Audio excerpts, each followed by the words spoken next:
Hey guys, it's Alex here. It's actually quite late here on a Friday night, but I'm pretty excited. We've just launched Amazon Flips and I wanted to show you how it works. So Amazon Flips, I've got a couple of page examples over the side here. It does work for Canada as well. We could always put in a couple of page examples for Canada. But for now, I'm going to select, say, something like movers and shakers for toys and games. And we can do a 5-page search here. Now, in the next section here is where we analyze the data using these parameters. So whatever we put here is going to be utilized in the calculations as to whether or not to show the graph. So we've got to have a think about this. So calculate the average Amazon sale price during the last how many days. So we might think, well, Amazon probably doesn't fluctuate its price too much, but you know, why don't we say, let's have a look at the average Amazon sale price during the last, say, 60 days. Now, the average new sale price during the last so many days, so this is going to go up and down quite a lot. We could probably go, let's check out the last new sale price just very recently, like the last 14 days. We are going to put a use last filter button here. We had a little problem releasing that tonight, but I think in a few days that'll be there. Calculate the average new sale price during the last certain amount of days when Amazon is out of stock. Now this is a really cool filter. We want to have that filter in there. So what that means is, say, see the new sale price is going to actually be pulled down when Amazon's in stock, and it does kind of mess with our algorithms a bit. And I wasn't 100% happy with that. So this way we can have every time that Amazon is not in stock, just have a look at where the little blue line in the keeper graph is then. Just have a look at that and get the average of that. So let's have a look at the average new sale price during the last 14 days as well when Amazon's not in stock. Now, we want to have a look at the lowest price that Amazon was during the last maybe 30 days. There could be, you know, let's say 60 days. We could have a product here that occasionally Amazon does these like real rock bottom price drops. And we want to maybe take advantage of the fact that they do these reverse spikes. Maybe a $30 shoe gets dropped down to $10 once in a while, and so we want to be able to see that if that's happening, and calculate the lowest new sale price during the last certain amount of time as well. Let's say 60 days as well. So I've made this nice and simple because we haven't got the use last filter button, and I'm probably going to come back and do this a couple of times. I'll just make that 60, 14, 14, 60, 60. Nice and easy. Now here's some reduced number of results. We can put in there remove ranks over a certain amount, remove products with a certain amount of sellers, and remove products where the average new sale price is less than, let's say, $10. I'm going to have to tell my developer to put a little dollar sign there just to make it a bit clearer. Next it says own. This is a really cool filter, right? Now, if you're using this filter, then you're probably specifically searching for a certain type of graph. If you're using this filter, this says only analyze if Amazon has been in stock, and I'll fill in the numbers here. Only analyze if Amazon has been in stock 30% or less in the last 90 days. So we're talking about a product that is, that orange line's only appearing for a little bit here and a little bit there, and over the course of that entire 90-day graph, those orange lines don't make up 30% of the entire width of the graph. So that should be fairly self-explanatory, because what we're looking at here is we're looking for products where Amazon goes out of stock a lot, and so oftentimes we can see the new sale price by FBA sellers is quite a bit higher there, and we can take advantage of the times when Amazon is in stock with some keeper alerts and jump on in and pick up those products when we get that alert on our phone or Twitter notification. Okay, in the last section here, we're going to do decide what to show. So there's 3 check boxes here. Each one of these check boxes is going to use the data up the top here and decide whether or not to show a graph to you. So you may only want to use one of these check boxes. You may want to use all 3. And if you leave them all unticked, it's just going to show you every single graph on the page. Okay, so let's put one box here. It says show me if the average new sale price when Amazon is out of stock is at least, let's say, 1.5 times the the regular Amazon average sale price. Now it uses this data up here.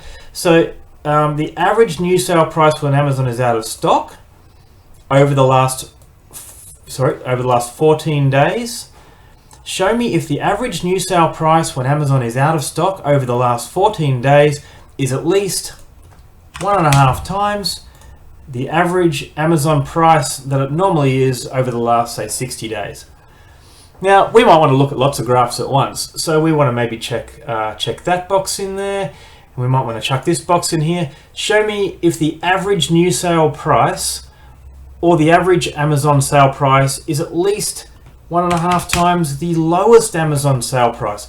So this is looking for those times. So let's say the average, so the lowest one might be $10, but on average it's about $30 normally.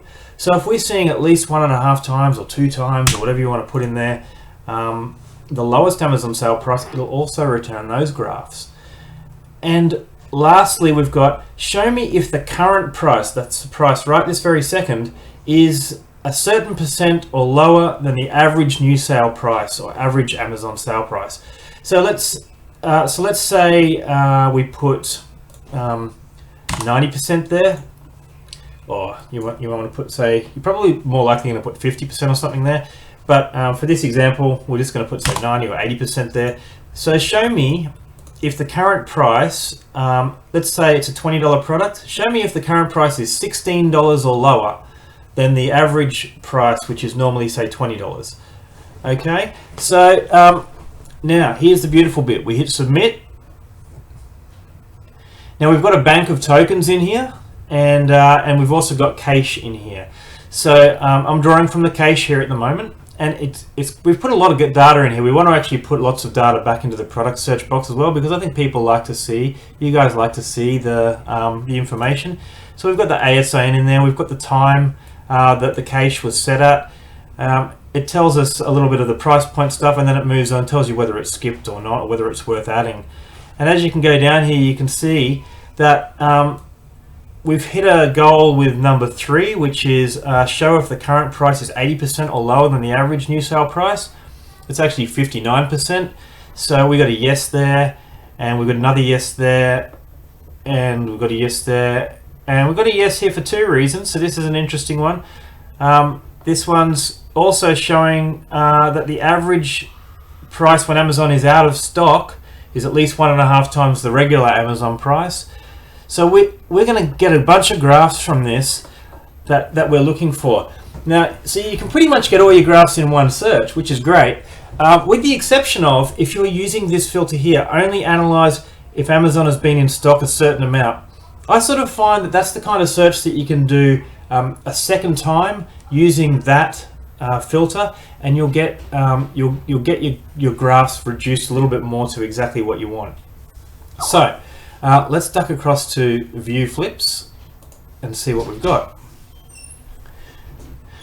Now, all right. Now we've put a couple of little features on here because I like to mess around with things when I've got them on the page, and I've got this little buttons down here so you can get in a bit closer. So let's move to 2 days instead of the 90-day default that we've got there. And you can see that this particular item is a qualifier because it's normally around the $55 mark. And it's popped on down here to what? Amazon current price of $31.79. Okay, so we might not necessarily see that as something that is super profitable for us once we take FBA fees into account. Another note to myself, it would be great to put the FBA payout column here. So I think we should add that. The Crayola colored pencils here. Now we will duck into this one a little closer. If we come into that. So this is interesting as well. It's popping backwards and forwards by Amazon, mind you, around the $21 to the $13 mark. These are the kind of graphs that are immediately interesting to us. We've just done one 5-page search, and it was quick, and I can see profit. I can see profit everywhere here. Look at this. This is jumping up to $75, but when Amazon's in stock, around the $40 mark, and it's popping in and out of stock and in and out of stock, and we're seeing these graphs, these really interesting graphs happening here all over the place. So I really want you guys to get on in there and start messing around with this and start setting some keeper alerts. In some cases, you'll see that the product is the right price for you to buy it right now, especially on things like the movers and shakers pages. If you enter your own keeper API details into the settings, you will be able to upload a bulk, so you can upload a list of categories, for instance. I keep referring to the movers and shakers page because it's a really cool little page here, and I can just imagine somebody coming along and entering every single one of these categories into one CSV, and then once a day just popping in and running that scan and just seeing if there's anything there that's profitable for them to just buy then and there. So that's a cool feature you can get. If you've got your own API details in there as well, you can set the cache much lower. It currently defaults to 7 days because we've got 1,000 tokens per minute that can be used by the whole network, and we weren't sure how fast that was going to get chewed up, so I set it for 1,000 a minute and a 7-day cache. We might soon find we can drop that cache right back to 3 or 5 days, depends on how much this feature gets used, or how many people decide to use their own tokens. Also, if you have your own keeper API details in there, you can import an ASIN list.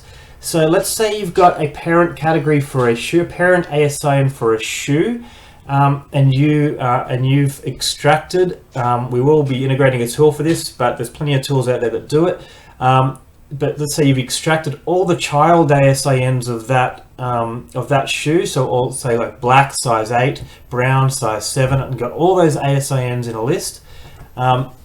If you've got that in a list, you'll be able to import that directly into the Keeper Amazon Flips page, and if you've got your Keeper API settings in there, you can use your tokens and you can analyze all those ASINs. So there's a few good reasons to use that. At the moment, I recommend the 20 per minute pack for Keeper, but I'm going to look at what the limits are, because for those diehard users who really want to push the envelope, you might want to get into the 60 per minute, and I don't know if we can quite manage 60 per minute yet. So 20 per minute with a 1-day cache setting might be really cool for you. And then I think that's about 39 euros a month.